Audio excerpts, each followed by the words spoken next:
I mean, you suck the life. I was there. You was at the game? Cam, I grew up in Chicago. Oh, see, I didn't know that. Well, I'm sorry. I went, I just want to see what would happen, right? And then here you Yeah. go with this overtime interception. You could hear a pin, you could hear the tears coming down Bears fans' faces as it froze to their cheek. Yeah, Um, that's how it's supposed to be. yeah. Well, I like that you're taking the victory lap and you listen, your instincts to Mhm. break on the ball. When I'm rewatching this a million times, your athleticism to get there. Can you break down what you saw in that play? You and DJ Moore. Talk me through it. I mean, it was just, it looked like they was going to take a shot, in the type of formation they were in. And, I seen the stems of the receivers. And I just played off the quarterback and, I just took my shot, reading the little dagger concept that they ran. And I seen the ball in the air and, it was overtime, I had to get the ball back for the offense, so it was really like I only shot because they was getting close to field goal range. So, just that, it just showed itself. I had to go make the play. Could you believe it was happening? Like, could you believe it? When did you believe it? You know? I mean, I guess after I caught it, but during the play, you just going. Like, you're not really thinking, you just going. So after I caught it, we was celebrating. It's like, damn, we just, I just got the ball back. We made the play, and I was gonna win the game.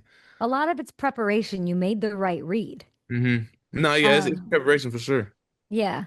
DJ Moore criticized like his own fans, NFL fan, everybody for Mhm. not flattening his route out.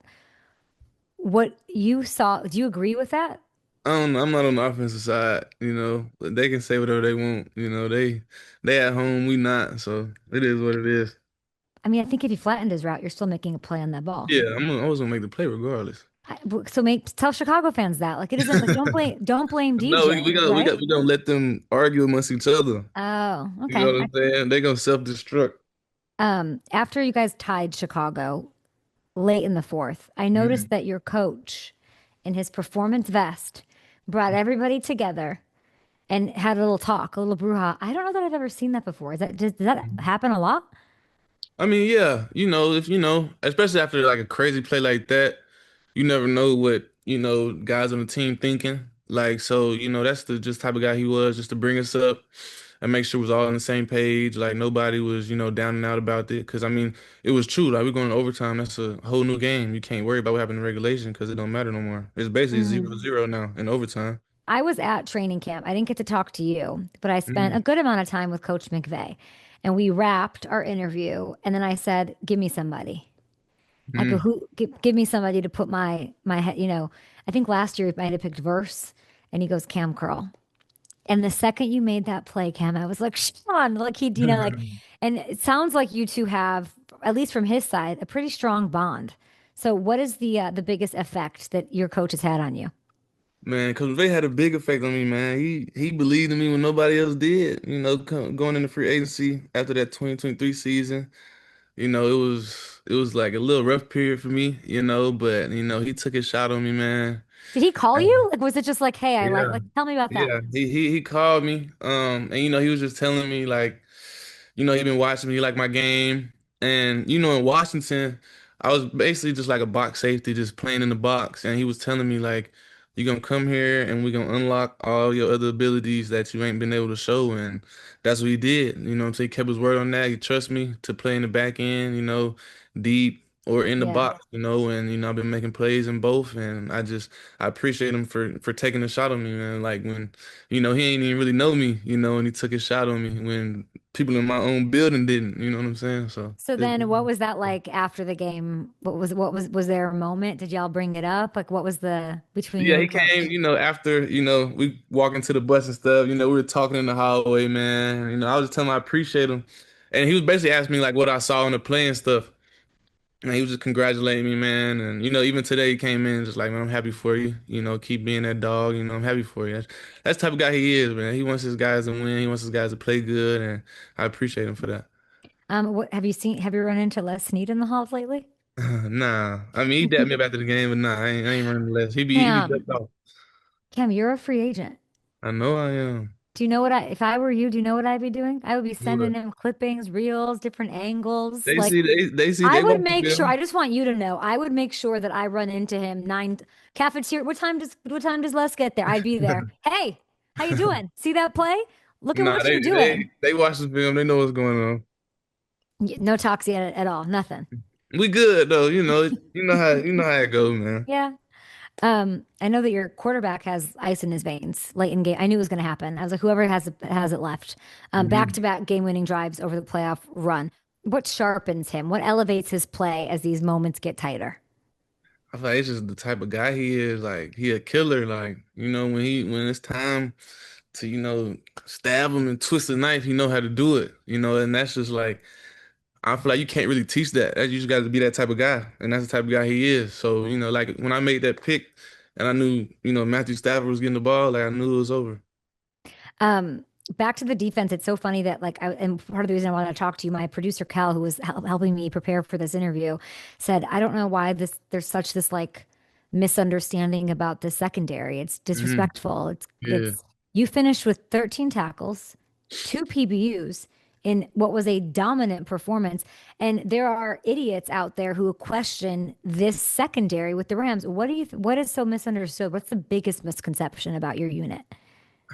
I really don't know. I guess it's just we don't got no real big names in our secondary, so it's easy to talk about Mm. us in a negative light. But we make plays every week.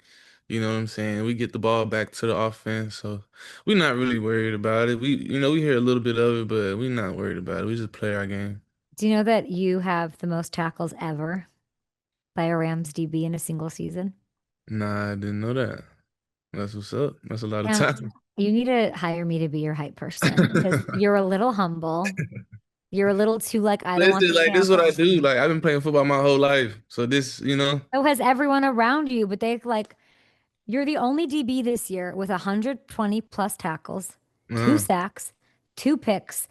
When you hear those stats, do you just hear ka-ching, ka-ching? Do you see a Super Bowl trophy? Like, what do you think when you hear those?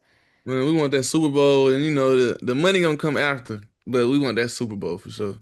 I know you don't probably don't want to talk about the Bears. They're in your rearview mirror. And you had Hmm. such success against Caleb. Caleb's getting a lot of hype though. Like Stafford, MVP. There's this conversation that outside of Stafford, it's Caleb. Caleb is that dude in the NFC. Do you Hmm. playing all these guys, do you subscribe to that? Is he that dude? I feel like he's a real talented player. Like he went number 1 for a reason. He's a real talented player. His arm talent is crazy. He's still young, but like when he grows into what he needs to grow into, I feel like he's gonna be a great. Is he the second, like, is he the guy after Stafford? I The don't guy know. to take the mantle? I just see Matthew Stafford. That's all I see. I love that.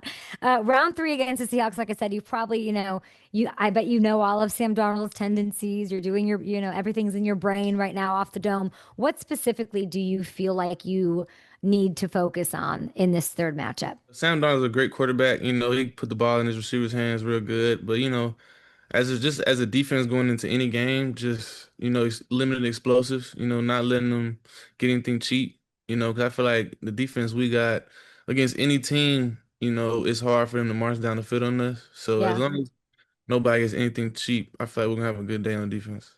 Um, Shula's getting some head coaching love. Have you seen that?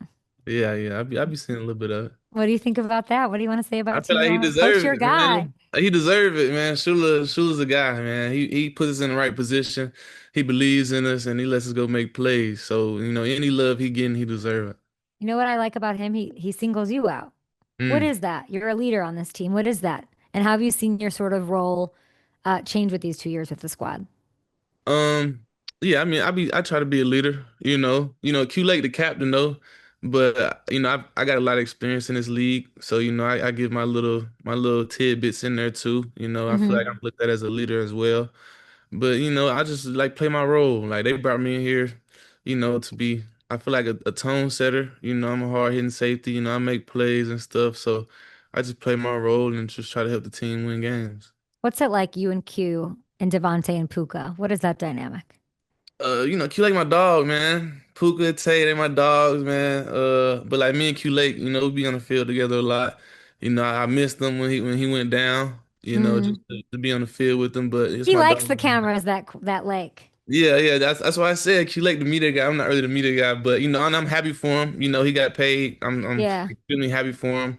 He deserves it 100%, man. And I just can't wait to see how his game evolves and gets even better than he is now. And Puka and Tay, like, it ain't too much to say about them. They just ballers, man. They dogs, man. Like, But they're very different. So yeah. I'm standing on the field, I'm freezing my ass off, and I'm just like, I see Devontae, he's so decaf.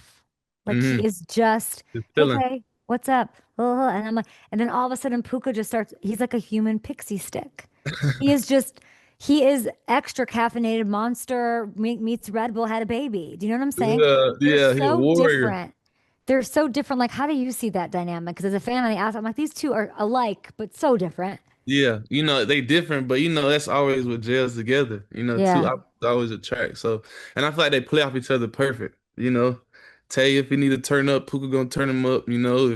If Puka need to calm down, Tay gonna calm him down. So I feel like it works perfectly. You have any thoughts about playing in Seattle? I'm ready. I'm ready to go ball. They say it's loud up there. Is it that bad? How bad Yeah, is it up there? it get loud. We all played in loud stadium.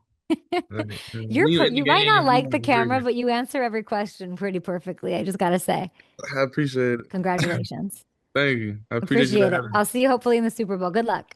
Thank you. Hey, you don't have a pick off Sam Darnold, by the way. Don't worry about it.